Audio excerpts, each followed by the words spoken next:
Hi students, very good morning. So one theory that has been left out in this chapter is VSEPR theory. Already you have learned in your 10th class, I think so. This is valence shell electron pair repulsion theory. See, simply the name itself it is telling. Valence shell, whatever the electrons are present, they undergo repulsion. Okay, so that what happens?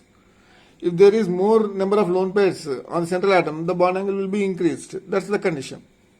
Okay, in valence shell, due to the presence of electrons, there are some repulsions. What that repulsions are doing, based on that we will be learning in the VSEPR theory.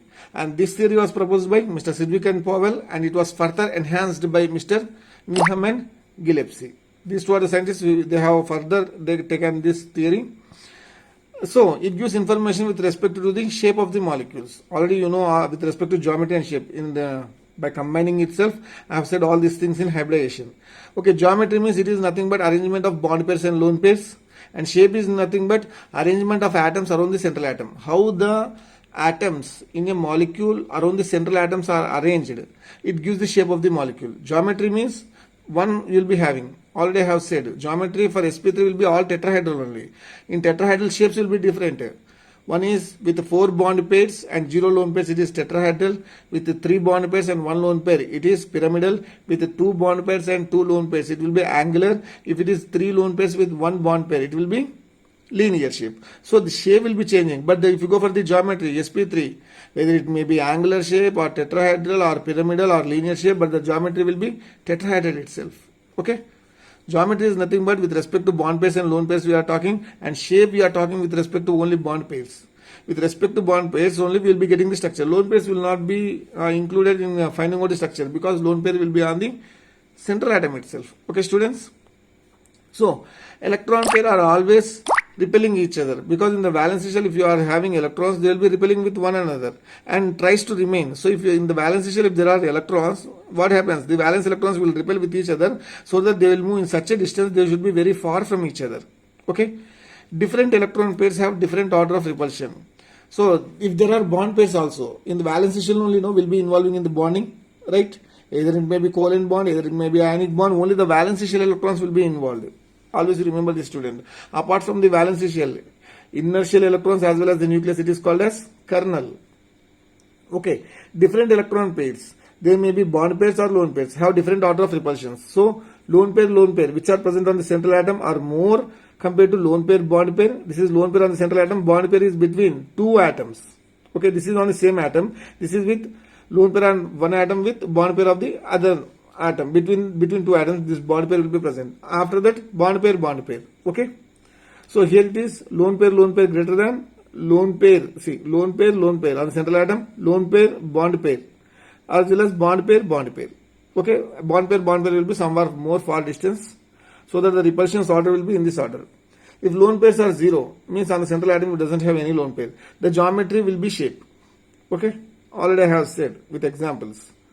Okay, example is CH4 molecule. Hybridization is sp3. Do you have any lone pair on the central atom? No. Then what is the shape? Tetrahedral. What is the geometry? Tetrahedral. So if no lone pair is present on the central atom, the geometry will be shape. If they are present, if lone pair is present, the geometry will not be equal to shape. Okay students? Okay. Bond pair arranged in such a way around the central atom where the repulsions will be minimum. So if there are bond pairs, what happens? They will move as far as they can, so that the repulsions will become minimum. Okay, bond pairs are present, no lone pairs are there, means bond pair electrons of one bond will repel with the bond pairs of the bond pair electrons of the other bond pair electrons in the same molecule, so that the repulsions comes into the existence. What happens then? They will move far apart, so that the repulsion should be minimized. So within a molecule, if there are more than one bond pair, the repulsions will be greater, so that they will move in such a distance, so that the repulsions are minimized. Next is lone pair repulsions are greater because they are under the influence of single nucleus. Already I have seen why this one is greater, because this is under the single nucleus, this one under 2 nucleus. Bond pair will be under the 2 nucleus, this one on the single nucleus. Bond pair means both bonds will be under the 2 nucleus. Right? So lone pair repulsions are greater because these are under the influence of single nucleus of the central atom, whereas the bond pairs are under the influence of 2 nucleus. Okay, already I have given the examples, right students? See, according to the VBT, What the valency bond says, the overlapping of atomic orbitals follows the order. PP overlap will be more. Why? Means those are directional compared to SP. SP will be overlaps because S is spherical in shape. This will not be having proper orientation compared to SS. These two are S orbitals only. These will not have at least one shape also. Here at least one is in shape. Here two are in shape. Here none are in shape. So due to directional nature of PP, there will be more overlapping according to VBT. Okay, strength of bonds. If you want to identify the strength, so more number of bonds, more will be the strength. Here 3 bonds are there, more strength compared to 2 bonds compared to the 1 bond. And if you go for the reactivity of the multiple bond is always greater than single bond. Okay. See, if you go for among these 3 bonds, which is highly reactive, means this one will be highly reactive because it is having many sidewise overlap pi bond that will be reacting. Okay. This is the order, and reactivity of multiple bond is always more than the single bond. Already that is what I have said. Here positive and negative overlaps. See here, positive, already I have said positive will overlap with positive, negative overlap with negative. Okay, positive here. See, positive overlap. One positive getting overlap with positive, positive, positive, positive, positive. So that pi bond formation. This one negative overlap, positive with negative. This is not possible. Positive with negative, not possible. Positive with negative, not possible. This is called as negative overlap. This is called as positive overlap. See, positive, positive, negative, negative. This is okay. This is positive, negative, negative, positive. So this is not overlap. So positive overlap means same signs will be overlapping. Negative overlap means the different signs will be overlapping. And there is one more content called as zero overlap or due to direction of approach. So this is one condition, plus and minus. There is S orbital. So it doesn't have any proper direction, right? This is called as zero overlap. Or this is also called as zero overlap. One is in the X direction, one is in the Y direction. These two cannot be overlapped. See here on axial overlapping. Here also axial. Sorry, this is sideways overlapping. But opposite signs. Here, same signs. Here if you see, one is in the X axis, one is in the Y axis. Though, no overlap is not possible. So this type of overlap, it is called as zero direction overlap. One is positive, one is negative, and the other is zero overlap. And this is last content with respect to this one, hybridization. So if you take SP hybridization, what is the percentage of S character? S character is 50%, P character is 50%. What is the percentage of D? D is 0 because it doesn't have any D orbital, right? SP2, how many orbitals you are having? 3. So how many S you are having? 1 by 3. So it is 33.3. P, how much you have? 2 by 3. So it is 66.6. If you go for SP3, it is 25 as well as 75. Okay, because 1 by 4, 3 by 4.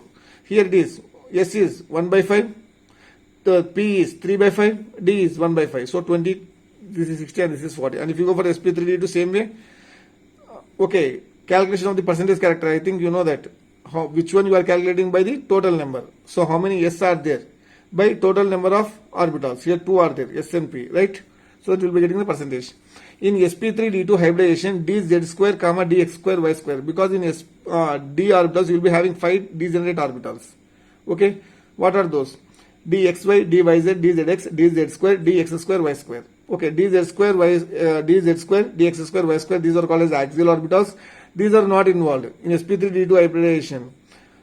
These orbitals are involved in the formation of SP3D2. Sorry, there is a correction.